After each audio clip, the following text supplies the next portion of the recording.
This comes from Support Good and Righteousness. He says, we love and respect all the messengers of Allah. Moses, David, Solomon, John, and Jesus, or okay, he's given the Arabic and the English names. John and Jesus. Please do not listen to listen blasphemy against the messengers of Allah. So Muslims respect all the messengers, but we don't respect Muhammad. So a couple of things there. Guys, do Muslims really respect all the messengers of God, or do they just respect what one person says about everyone else? So what do you say, CP, about that? How do you respond to this man's accusations? When Khadija was in the bed of death, he said to her, send my greeting to my wives in heaven. Khadija, she looked at him and she said, did you marry women before me? Muhammad, he said, I meant Maryam, the mother of Jesus, and Asiya. So if Muhammad respect Jesus, like now, let us say I respect you, but I want to sleep with your mother. I mean, do you see how much respect? Yeah, that's blasphemous, dirty. I'm sorry. I'm going to offend Muslims. That's a dirty pig, swine, to say it about the mother of Christ. That's like burning in hell. So when you say such a statement, this is a lie. Muhammad, obviously, he have a mental illness. Yeah. So how, and not only people who was even long before him, he don't tell me that this was a mistake. Allah, he promised him, he married him, Maryam. Ask yourself, what kind of a human being he will say such a statement that even Maryam, Allah will give her, as if Maryam, you know, forgive me God for saying this, yes, as if Maryam, she is a slave for Muhammad and she is no one, and Allah will throw her to Muhammad and say, hey Muhammad, take this, Maryam is yours. How disgusting. Yeah. So when you say to me we respect Jesus, shame on you to lie. Exactly. In fact, he confirm it further. Besides the fact of this blasphemy, that's why Muhammad deserves hell and he's under the feet of Jesus. And I rejoice at the fact he's burning in hell for such blasphemy. In Jesus' name, the Lord is victorious. But you can also confirm that according to Qurtubi, when Mary conceived Jesus, she was aroused, wasn't she? Right? Yeah, actually, and if you read my book, 6 on Allah, yes, you will see, according to the Muslims, not according to us, yes, that Allah, he made Mary horny. And according to them, God,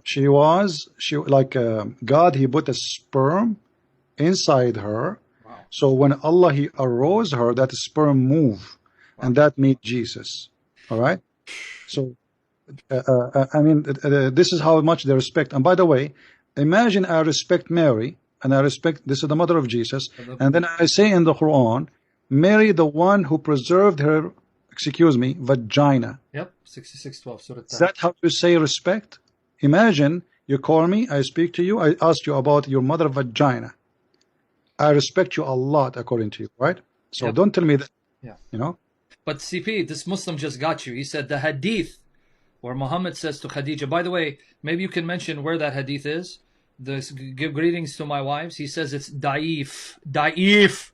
It doesn't matter where it is da'if. All Islam is da'if. And by the way, as long he said da'if, let us take it from the end. The second you say da'if, that means Islam cannot be trustworthy. Because when we say, what the purpose of saying this da'if is to say it's not valid. So now you are saying to us and you are confirming that Islam is full of invalid stories. And who is the one who decides what is valid, what is invalid? Someone who came 1400 years after. Those stories was valid for centuries. But now they are not valid. However, as long as you agree that there's tons of stories in Islam, they are invalid. So how you say that Allah preserved his religion? Yeah. How you say such a thing?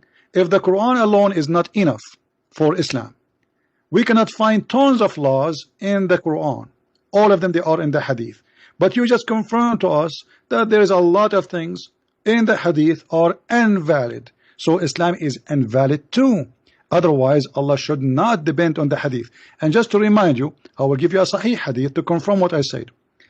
Muhammad, he says, if any one of you write Hadith from me, which mean my words, he should erase it.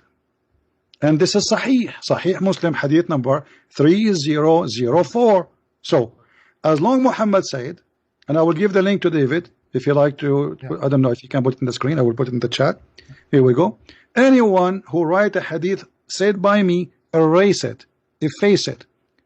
Okay. Thank yes. So now if we efface the hadith, all the hadith, and we keep only the Quran, how we can follow Islam? It's impossible. There's a video of Zakir Naik was saying to the fool who says we do not need hadith. He said, so how you do prayer? How much you pay zakat? How he's counting for them that Islam is invalid without the hadith. So Muhammad said you should not follow hadith, not me. And if you write it, erase it. And look how silly and stupid this cult is. He just said to you, don't write it down. You wrote down what he Yeah, said. I was going to ask you. It's like, you know, the prophet says, don't paint my wall, and I paint the wall and say the prophet says, don't paint in the wall.